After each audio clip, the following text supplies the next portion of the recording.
పూజ చేయించడమే ప్రేమకు నిదర్శనం అయితే నాడు బాబు పుట్టినరోజుకి చేయించాను, ఆర్య పుట్టినరోజుకి చేయిస్తాను. అంత మాత్రం చేత అతని మీద ప్రేమ ఉన్నట్టేనా? నేను నమ్మను. నువ్వు అపర్ణని అపార్థం చేసుకుంటున్నావు ఇందు. నిజానికి తప్పు చేసింది నేను. ఆ రోజు పెళ్లిలో అపర్ణను కిడ్నాప్ చేయబోయి పొరపాటున నిన్ను కిడ్నాప్ చేశాను. అంతే తప్ప ఇందులో అపర్ణకి ఎలాంటి సంబంధం లేదు. ఏంటి ఆవిడ తప్పని నువ్వు కవర్ చేస్తున్నావా? నిజం చెప్తున్నాను. అపర్ణ నిర్దోషి, అసలు దోషిని నేను. నన్ను నమ్మిందు. నువ్వు ఆగార్యా. ప్రస్తుతం తన మనసంతా అనుమానంతో నిండిపోయింది. చూడు, నిన్ను నమ్మించాల్సిన అవసరం కానీ నా నిజాయితీ నిరూపించుకోవాల్సిన కర్మ గానీ నాకు లేవు. ఇప్పుడే నిన్ను తీసుకువెళ్లి పోలీస్ స్టేషన్లో అప్పగిస్తాను. పద పద. వదులు. వదిలే ప్రసక్తి లేదు. చెయ్యిన తప్పకి నేను నేరస్తురాలుగా నిలబడ్డాను, కన్న వాళ్లతో నిందలు పడ్డాను. ఇప్పుడే నిన్ను పోలీస్ స్టేషన్లో అప్పచెప్తాను. పద. ఎన్నాళ్ళు ఎక్కడ దాక్కున్నావో, ఎవరు చెప్తే దాక్కున్నావో, ఎందుకు దాక్కున్నావో మొత్తం మొత్తం చెప్పిస్తాను.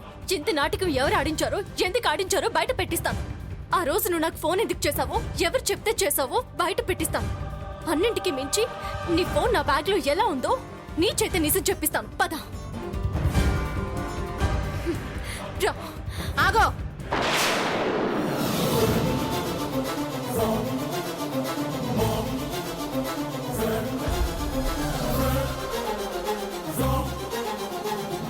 చూసింది చాలు, చెయ్యొద్దులు. వదినా, అటు తప్పుకో. తప్పుకునే దాన్ని అయితే అడ్డెందుకొస్తాను? మర్యాదగా ఇందుని నాకు అప్పగించు. అప్పగిస్తాను. నీకు కాదు, పోలీసులకి. ఏయ్, నా సంగతి నీకు పూర్తిగా తెలీదు. కానీ ఇందుకి బాగా తెలుసుగా, అందుకే పోలీసుల దగ్గరికి తీసుకెళ్లి ఎవరి సంగతి ఏంటో చెప్పించబోతున్నాను. నువ్వు కూడా వచ్చి విను. నువ్వు పద. ఆగపర్నా, తొందరపడద్దు. ఇంకాసేపట్లో ఇందుని పోలీసులకి అప్పచెప్తాను. ఇన్నాళ్ళు ఎక్కడ దాక్కుందో, ఎందుకు దాక్కుందో, ఎవరు చెప్తే దాక్కుందో మొత్తం బయటికి కక్కిస్తారు. దానికోసమే అయితే పోలీస్ స్టేషన్ దాకా ఎందుకు? నేనే చెప్తాను కదా, ఇందుని నేనే దాచాను.